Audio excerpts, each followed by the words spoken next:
guys! Today, magluluto tayo ng pancit. Pancit Canton. This is one of my favorite. Ituturo ko sa inyo kung paano ako gumawa ng pancit Canton na kahit hindi ako nag-aral ng cooking show naman. Cooking show lang.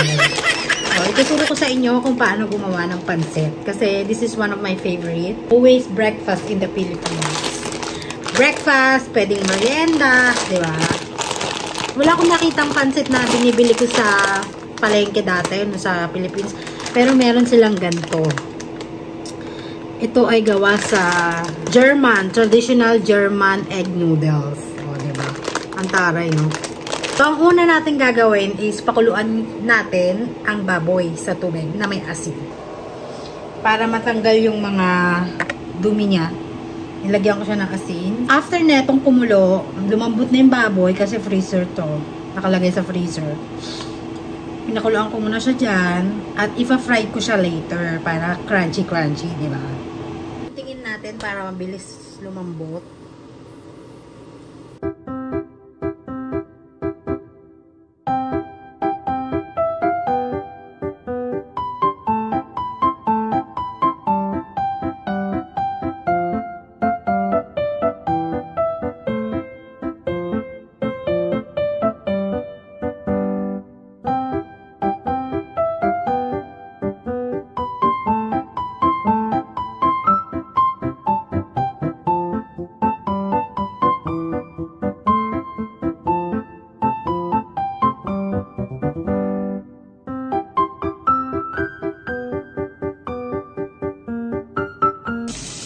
Habang ginigisa ko to, nire-ready ko na yung bawang sibuyas. Tapos ito ang magiging kalamansi natin later.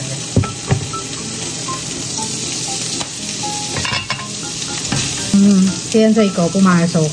Eh, mamaya daw, dito daw siya maglalan. Sabi ko, sige, lulutuan kita ng pancit. Bukan ko lang yung bintana. Para yung hindi magtagal sa loob ng bahay. Yung usok ba? Ispayin natin itong baboy kasi medyo masarap siya pagka-crispy siya. So, ang nilalagay ko sa pancit, mamaya papakita ko sa inyo. Sikreto. Sikretong bulpet. Sarap. So, pag ganito na yung baboy, lagay na natin yung bawang. Yung bawang. Bango. Sibuyas.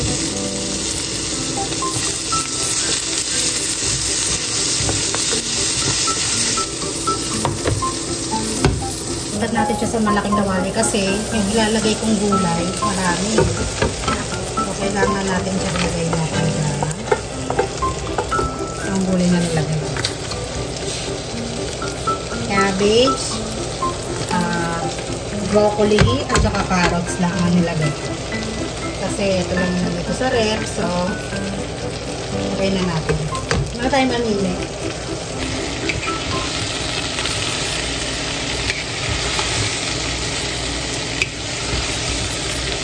Para maluto ang gulay, lagyan ng konting tubig.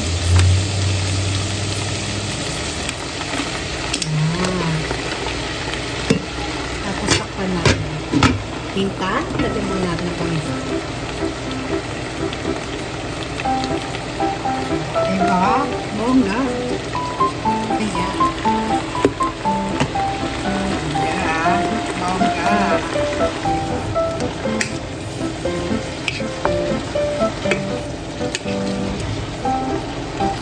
Takpan. Yan, mga luto ng mga 3 minutes. Ang ginagamit pang lasa sa gulay is Knorr, baka naman, di ba? Knorr. Kaya mahihiyan mo gumamit ng Knorr. Nilalagyan ko na siya ng ganyan. Masarap siya sa gulay. Halo-halo mo lang ng ganyan. Tapos mamaya, lilipat ulit natin siya rito sa pangalawang pan kasi dito ako mag-aano ng noodles. Unang inaano ko, gulay mo. crunchy. Pangit ang gulay pag na-overcook.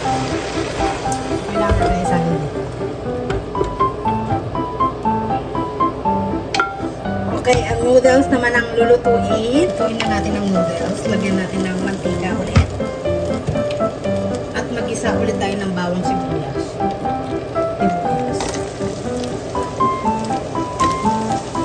Isa lang. Para magkaroon ng lasa yung noodles. Sandok ng toyo.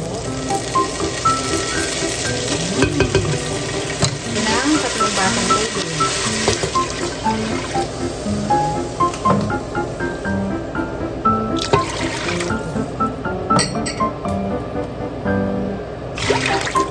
Kuluan muna natin yung tubig dyan. Tignan nyo guys yung gulay na niluto ko. Ano lang to half cook.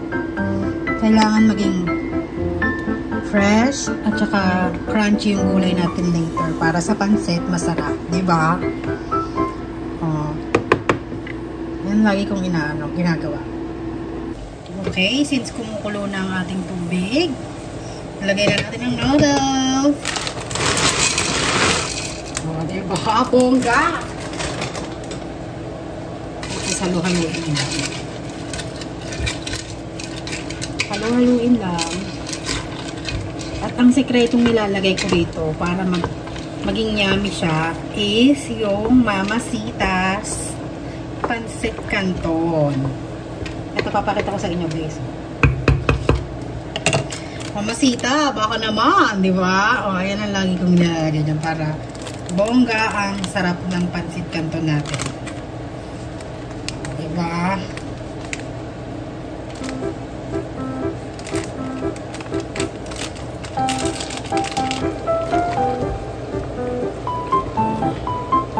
Mamaya lalapot na yan. Lalaputin lang natin siya. Kasi gusto ko yung sa pancit yung may sarsa talaga. Tapos, lagyan natin siya ng konti liquid seasoning. Para maglas talaga siya ng bongga. Sarap niyan, besh. Nangangamoy na siya.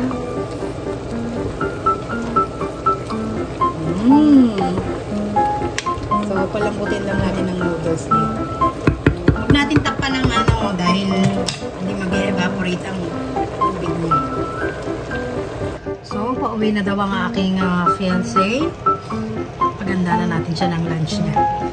Diba? Sarap magkaroon ng asawa ng sipag-sipag. No? Tapos uuwian ka, kakain dito. Diba? Buti na lang malapit lang ang trabaho niya rin. Malapit na mauto ang aking noodles. Ayan. Actually, papatayin ko na. Sarap siyang ihalo sa kanin. Tapos may kalmansi. Di ba? Sarap. So, ang gagawin natin, mag-prepare na tayo. Lagyan natin siya rito. Oh my God. Ayun ang gusto ko yung nagaan yung niya, yung sauce niya. Ayun ang gusto ko. Oh, diba? Bongga ka. Tapos, meron tayong gulay dito. Init? Lagyan natin dito. Bongga. O, diba? Ayun ang gusto ko. Anday gulay. Diba? Oh, shit. Yan ang pansit, diba? Ito para sa kanya yan. O, diba? Lagay natin siya dito sa lamesa. Para naka-ready na yung kakainin niya. Lagyan natin ang kalamansi. O, diba? Bongga ka doy. O. Diba? So, ako, dito ko kakain. Malaki kasi akong tao. So, kailangan malaking plato. Lagyan natin ng pansit muna.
You're not going back? Of course I'm going back.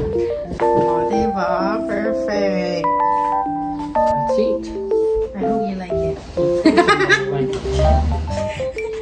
You cook the last of the pork? Yes. You can put the lime in there. You have to set with this. Hi guys. Oh, it's very hot.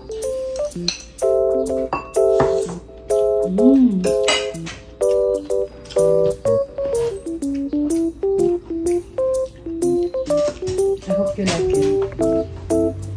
Very well. I haven't eaten any of the cooking yet. The other one I don't want to eat is okra.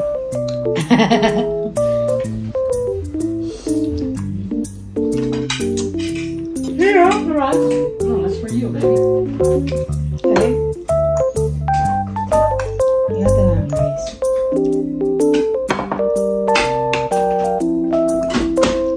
Sarap. Kain tayo. Leftover veggies. Like it? That's the last of it. Gusto daw niya. We're not supposed to eat yet. It's not 2 o'clock. It's okay. How's your morning so far? Good. Good. Are you getting enough rest? How do you like it? It's good like the last one. I think the last one I like a little bit better because it's got spice in it. Yeah, this one doesn't have spicy. It's okay. It's good too. Kain muna kami guys ha. Sa kami kumain. Sarap. Busog ako. Balik ka na. Balik na siya sa trabaho eh. He's going back to his work. At least masarap ang naluto ko, di ba? So, ang goal natin is dapat masarap ang nilutong ulam. Hindi siya sayang. So, makakain pa namin siya bukas. So, nalagay ko na siya sa ref.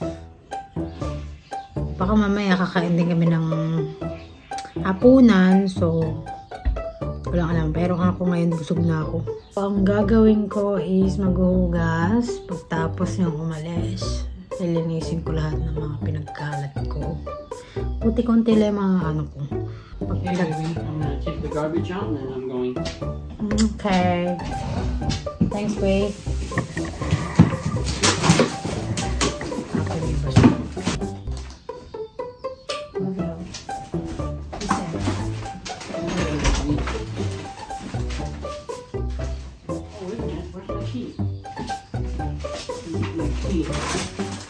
Alright, now I'll go. Bye. I love you. Check ko nga dito. Dito siya nagpa-park eh. Ayun. Kita mo. Kita mo.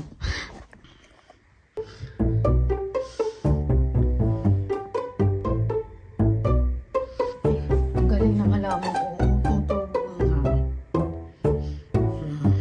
Hugas na ako ng plato. Ito lagi ang buhay namin. Simple lang, di ba? Sa'yo pala, no, pagka yung mapapangasawa mo, eh, matino.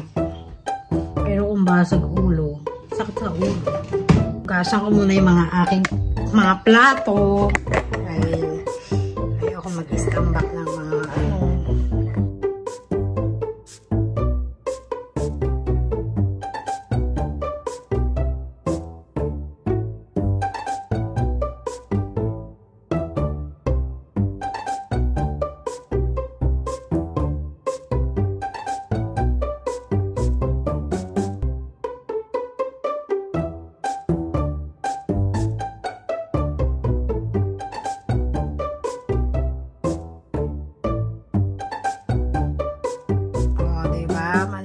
Na malinis na rin dito. So guys, tapos na ako. Tapos na.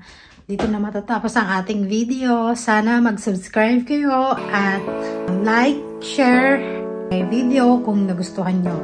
Maraming salamat guys. Bye!